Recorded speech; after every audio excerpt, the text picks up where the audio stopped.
Adiala jail میں بانی P T I کے خلاف سائفر کیس کی سماعت جاری۔ آفیشیل سیکرٹ ایکٹ کی خصوصی عدالت میں جج ابو الحسنات سماعت کر رہے ہیں۔ وکیل نعیم پنجودہ اور عمران نیازی کے ہمراہ علیمہ خان اور بشرا بی بی بھی اڈیالہ جیل میں موجود۔ عدالت سائفر کیس کا ٹرائل 4 ہفتوں میں مکمل کرنے کا اندیا دے چکی۔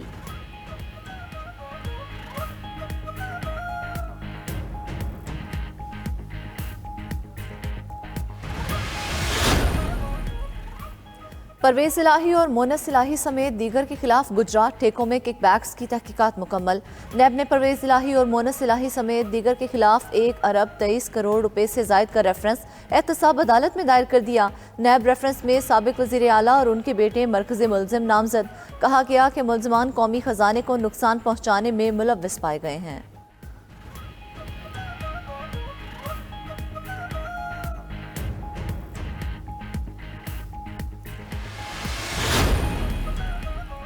تحریک انصاف کے انٹرا پارٹی الیکشن آج پشاور میں ہوں گے۔ بانی پی ٹی آئی نے بیرسٹر گوہر کو پارٹی کا نیا چیئرمین نامزد کیا۔ پارٹی کے چیف الیکشن کمشنر نیاز اللہ نیازی نے بیرسٹر گوہر کو کاغذات نامزدگی منظور کر لیے۔ پارٹی فیصلے کے مطابق انٹرا پارٹی الیکشن میں بیرسٹر گوہر کے علاوہ چیئرمین کا کوئی امیدوار نہیں ہوگا۔ عمر ایوب کو سیکرٹری جنرل منتخب کیا جائے گا۔ صوبائی صدور بھی وہی رہیں گے۔ اکبر ایس بابر کا بھی بانی رہنماؤں کے ہمراہ سیکرٹریٹ کا دورہ۔ بولے پی ٹی آئی کے کئی بانی ارکان الیکشن میں حصہ لینا چاہتے ہیں۔ کمشنر پشاور نے پی ٹی آئی کے چیف الیکشن کمشنر سے انتخابات کی تفصیلات مانگ لیں۔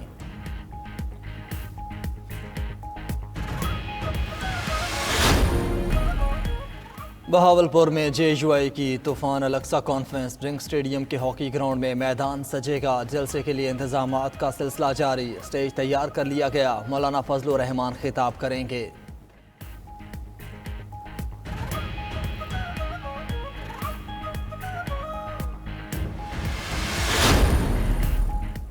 پنجاب حکومت کا اسموک چھٹنے پر لاک ڈاؤن کی پابندیاں ختم کرنے کا اعلان۔ آج تعلیمی ادارے کھل گئے۔ آج اور کل کاروباری مراکز اور ریسٹورنٹس بھی معمول کے مطابق کھلے رہیں گے۔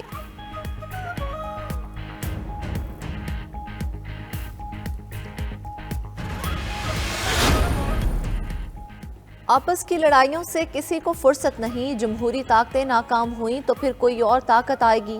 چیئرمین پیپلز پارٹی بلاول بھٹو کا کوئٹہ میں تقریب اور وکلاء سے خطاب۔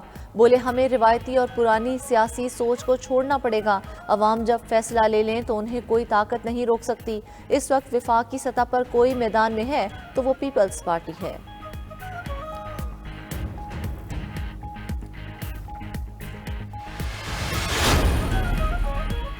کچھ جماعتیں خواہشات پر لیول پلینگ فیلڈ چاہتی ہیں۔ پیپلز پارٹی روزانہ جلسے کر رہی ہے مگر پھر بھی انہیں شکایات ہیں۔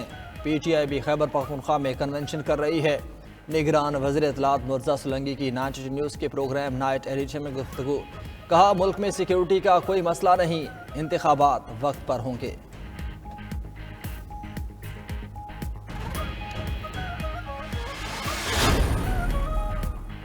ایم کیو ایم پاکستان کا حلقہ بندیوں کے خلاف عدالت جانے کا اعلان۔ سربراہ ایم کیو ایم خالد مقبول صدیقی نے سندھ کے الیکشن کمشنر پر عدم اعتماد کرتے ہوئے کہا ہر صورت عام انتخابات میں بھرپور حصہ لیں گے۔ مصطفیٰ کمال بولے الیکشن کمیشن پر عدم اعتماد کا اظہار کرتے ہیں۔ نثار درانی اور اعجاز چوہان پیپلز پارٹی کو سپورٹ کر رہے ہیں۔ ادھر چیف الیکشن کمشنر نے بھی ایم کیو ایم کے وفد کو 4 دسمبر کو ملاقات کے لیے بلا لیا۔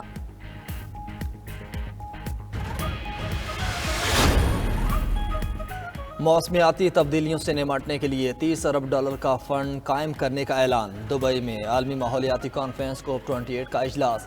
نگران وزیر اعظم انوار اللہ کاکڑ کی کانفرنس کی سائیڈ لائن پر یو اے ای کے ہم منصب شیخ محمد بن راشد ال مختوم سے ملاقات۔ نگران وزیر اعظم نیدرلینڈز کے وزیر اعظم مارک روٹے سے بھی ملے۔ غزہ میں انسانی حقوق کی صورتحال سمیت دیگر امور پر تبادلہ خیال۔ انوار اللہ کاکڑ نے امید ظاہر کی ہے کہ ماحولیات کے حوالے سے کانفرنس کے اچھے نتائج نکلیں گے۔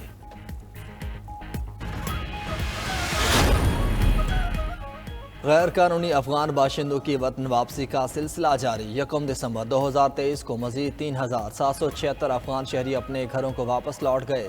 4,02,312 افغان شہری اب تک وطن واپس جا چکے ہیں۔